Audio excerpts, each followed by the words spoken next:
media outlet each time you ask a question. If you're joining on Zoom, please use the raise hand feature to ask your question. Please silence your cell phones and note this press conference cannot be recorded on your phone or a camera. Flash photography is also not allowed. We're joined now by Louisville student athletes Reyne Smith, Terrence Edwards Jr., Javon Hadley, and Chucky Hepburn. At this time, we will take your questions for the student athletes. Please raise your hand and we'll bring a microphone to you. Please direct your question to a specific student athlete. In the front on the right. Brooks Holton from the Courier-Journal in Louisville. Start with you, Javon. You were sitting next to Coach Kelsey on Sunday whenever you guys saw your seating, and you guys kind of had a moment where you shared a look, and just wondering if you kind of take me through what happened there, and just your thoughts in the moment of getting an 8 seed and figuring out you'd be here in Lexington. Yeah, just right away, we're just grateful to have this opportunity. As not every team in the country gets to participate in March Madness, so we're extremely grateful. We were a little bit shocked that our name was called that early, for sure. But like I said, we're just grateful to be in this place, and just right after that, we got right to work. So we were determined right away.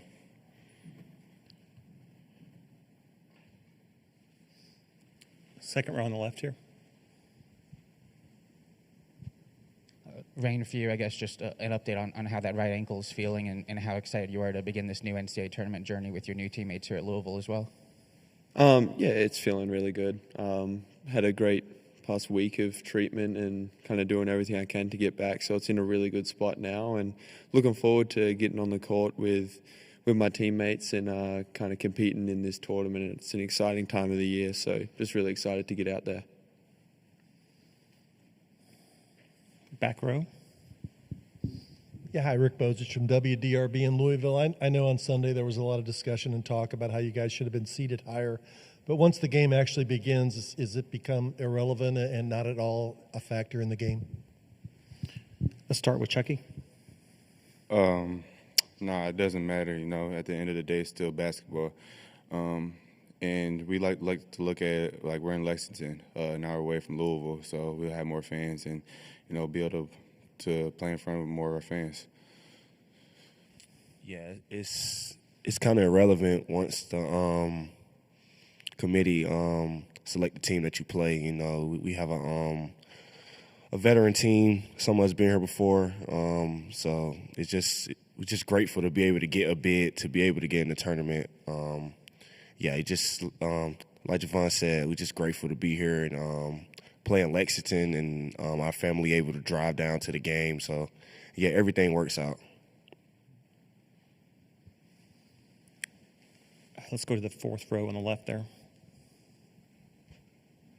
You were just talking about playing in Lexington. Trey Wallace from Outkick, by the way. You were just talking about playing in Lexington and whatnot. But when you really think about it, not having to travel far and having family a part of this event, being able to come wherever they are, and then also, getting to play potentially in front of 10, 15,000 Louisville fans. How special is that for you guys, being that it is the NCAA tournament, you get that opportunity?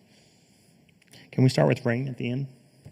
Yeah, it's really exciting, and once we kind of saw we were in Lexington, we kind of knew straight away that it's an opportunity for Louisville fans to come out at only an hour down the road. So it's definitely going to be a cool experience to kind of have those fans there, and for us just travel a little less, nicer on the bodies, so that's always good. So just looking forward to kind of getting out there in front of the fans.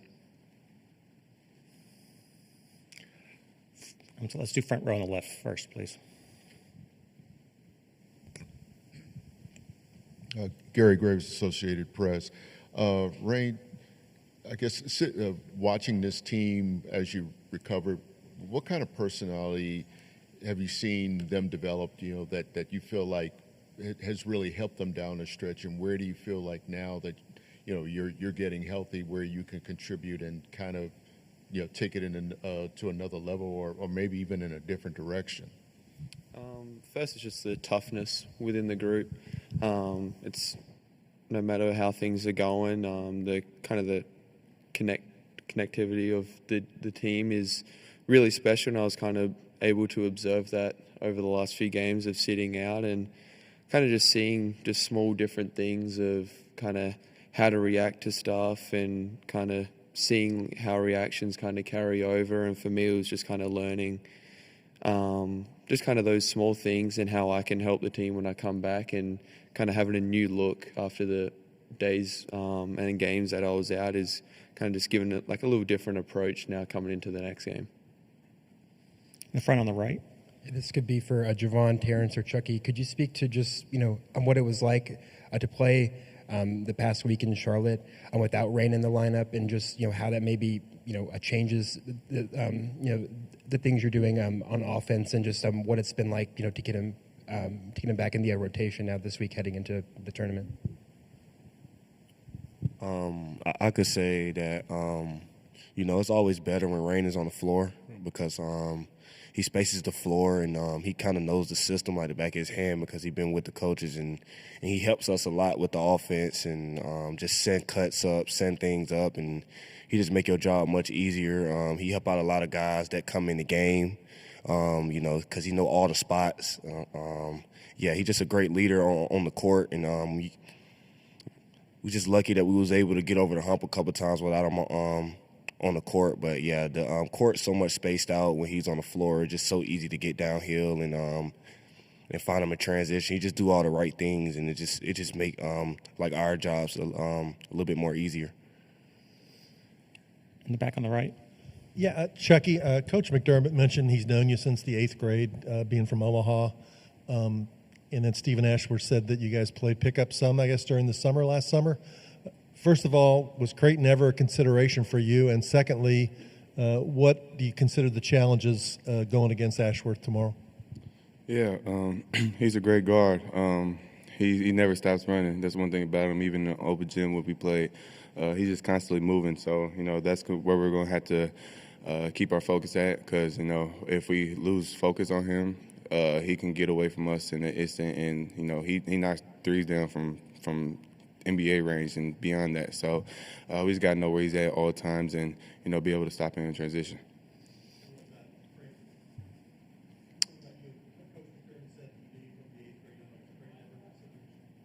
Yeah, definitely, especially being a hometown kid. I think, if you're a hometown kid, you want to go be able to put on for your city. In the front here on the left. Chucky, I guess when you all met with us before the season, you all talked about how well you all were getting along and kind of gelling from the off season. But back then, did you think that you could have this kind of success to be this kind of team with this many wins? Or when you look back on that now, how different, how much has it changed? And I guess, was there a turning point that you saw that it could be a special season? I mean, since we stepped on campus in June, we all knew how special we could be. But all we could do is talk about it. Now, when we really hit the season, we were able to finally show it. We had a little early slump, but we knew we were going to get over it, especially after the Kentucky game. Fat said the right thing, and, that just speaks to how veteran of a group we are. And, we knew how good we were going to be. We just knew that it was going to take time, and, it took time. And as time passed, we just kept winning, stacking wins, and, we're in a great place right now. Any other questions? Okay, gentlemen, thanks so much. Good luck tomorrow.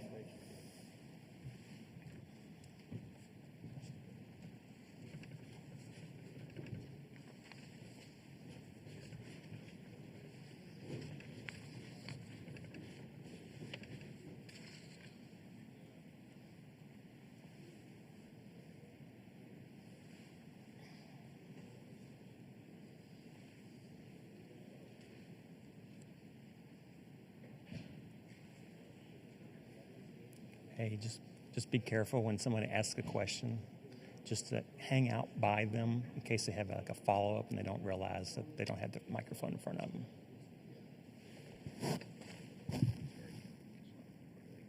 Okay, yeah, it's on that too.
Louisville coach is on his way.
Good to see you.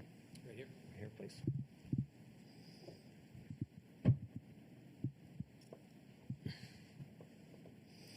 At this time, we want to welcome to Lexington Louisville coach Pat Kelsey. Appreciate your time, Coach. And we ask you if you would please start us off with some opening comments as we approach tomorrow's game, and then we'll take some questions from the media. We're excited and feel fortunate to be here. I believe in my heart that March Madness, the NCAA Tournament, my mentor Skip Prosser used to call it the national tournament, is the greatest spectacle in American sports.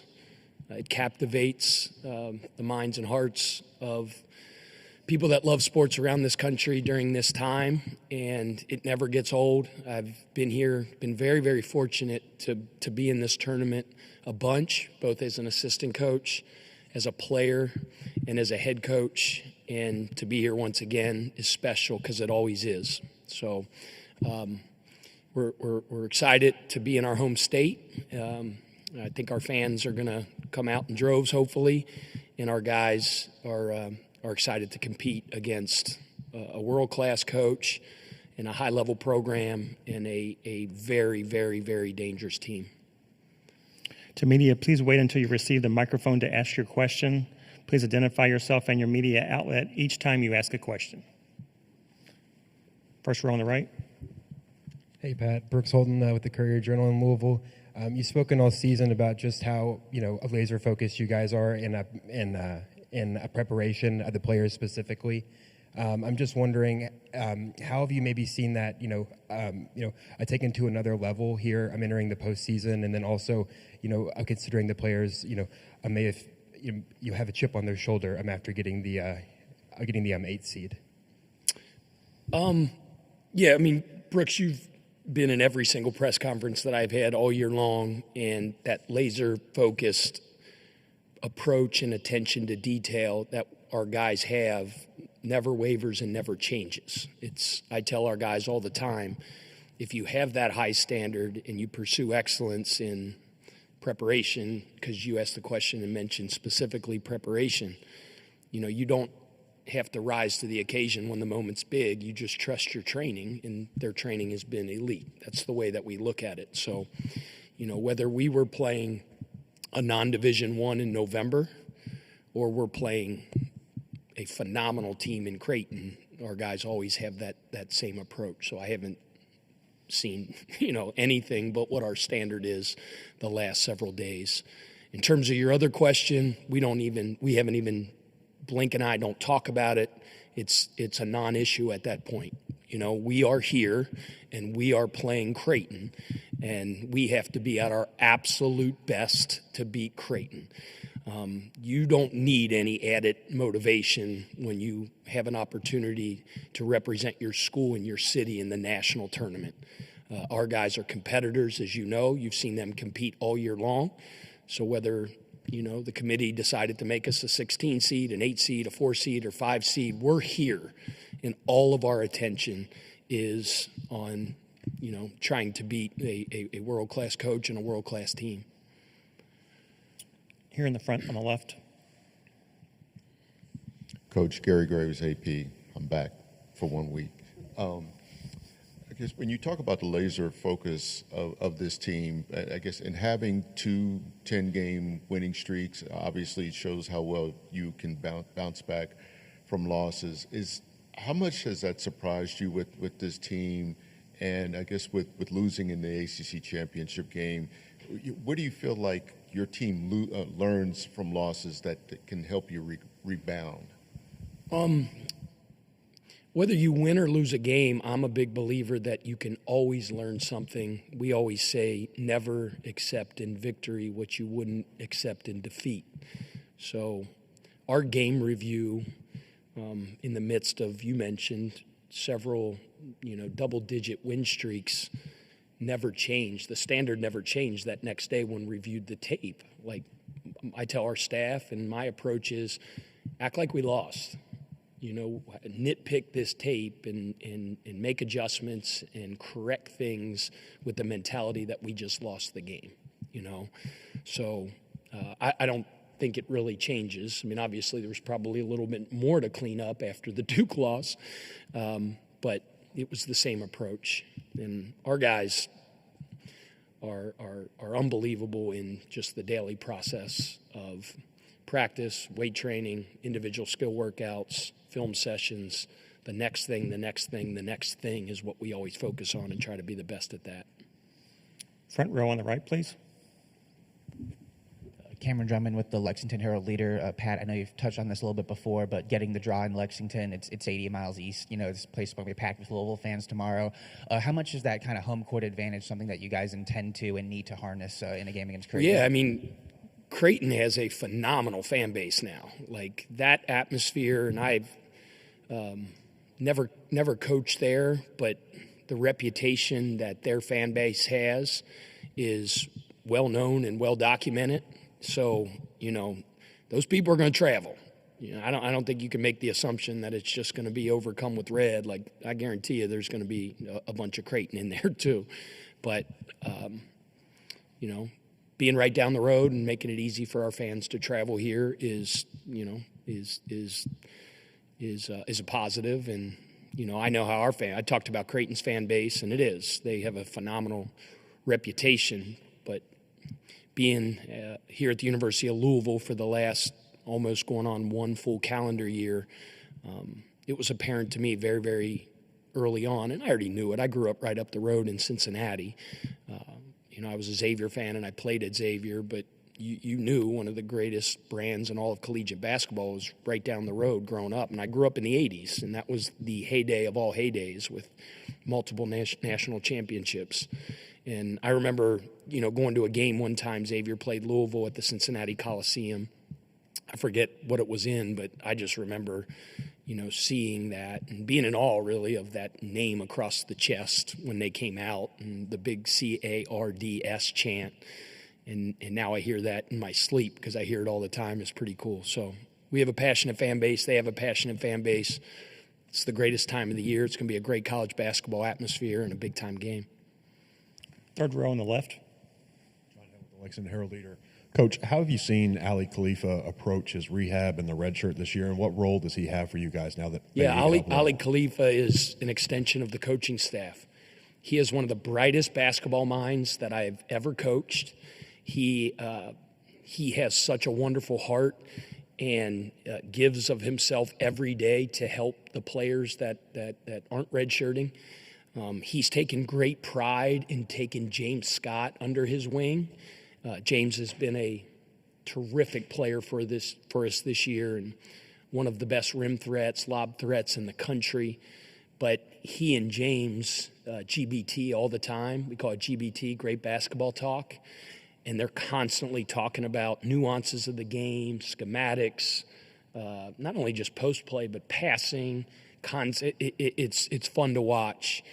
He's been a member of our scout team, right? So it makes it a little bit hard when he's out there making those, because Ali Khalifa is one of the best passers in the world. He is a remarkable passer. Sometimes I get a little bit worried it hurts our guys' confidence because he's like picking us apart with back cuts and things like that. But wonderful young man, has worked really hard on his rehab and is making us better behind the scenes. Here on the front, on the left. Speaking of Scott, I guess the way that he has blossomed under that tutelage, how surprising is that to you, and where do you feel like he's taken his game, since, I guess, with the injuries that you've had? Yeah, so James came with us from Charleston. So last year at Charleston, I think he was the second youngest player in all of Division I basketball. And I'm going to get this statistic wrong, but I think he was top 5 in the country in dunks as a freshman. But the thing that I realized about James right away, and it kind of goes along with the answer that I had for Ali Khalifa before, is James is one of the most curious basketball minds I've ever been around. Like, curious. He is asking questions constantly. I wish he would get more hobbies and maybe enjoy college a little bit more, but like all the kid does is study basketball. He watches tape. If he's not doing that, he's watching an NBA game, and then he'll come in with some ideas and concepts. He's otherworldly when it comes to a voracious film watcher and learner of the game of basketball. He's been asked to really step up because of the injuries that we face, and our injuries that we've had throughout the course of the year are very well documented, with Kason Pryor going down for the year, Corin Johnson going out for the year, Noah Waterman missing 5 weeks with a broken thumb, Kadir Traore missing 6 weeks with a broken arm, Reyne Smith, who's missed the last several games for us. So guys like James, amongst other players, have really had to increase his usage and his role, and he plays enormous minutes for us. We rely on him heavily for a lot of things, but he does it with a smile on his face. He's tough as nails. You can see like the Batman or the crazy dark mask that he wears after got his teeth knocked out, had facial fractures, never missed a game. The Speed School of Engineering built that mask, which is another really cool story. He still hasn't replaced his teeth, so he looks like a hockey player, and I think he kind of likes it. So I got him smiling a little bit more, so I see those, the big gap there is kind of fun, but it's kind of become his identity a little bit. We have about 3 more minutes with Coach here in the front on the right. Yeah, sticking with James, and this just you've talked about recently how he's taken such care in scouting the bigs you all have faced. I mean, this is obviously a huge matchup for him, going up against a Kalkbrenner. What does he do that's maybe different than some of the other bigs that you saw in Charlotte this past week? And I mean, it seems like you're going to have your handfuls. He's special. I mean, every superlative that I could possibly imagine. He's tough. He has a motor. He's skilled. He's got unbelievable hands. He's a ridiculous rim protector. He's, I talk about James's lob threats. He's, potentially the best lob threat in the country. He can score in the post. He's got touch around the rim. I mean, you name it. 4-time Defensive Player of the Year in the Big East, All-American, decorated as all get out. You mentioned James as a matchup. You got to guard him with all 5 guys, which is hard to do because they got other really, really good players. One's one of the best point guards in the United States of America with range when he gets off the bus. They got a bunch of other guys with range when they get off the bus. So, when that name popped up on the screen and we knew we had Creighton, I was like, whew. I'm a Xavier grad and a Xavier guy, so I keep my eye on, the Big East and things like that. And, I know how good they are. So, we have our hands full, and we've been working our butt off in preparation, and it'll be a big challenge, but we're excited about the challenge. Coach, we appreciate your time. Thanks so much. All right, thank you.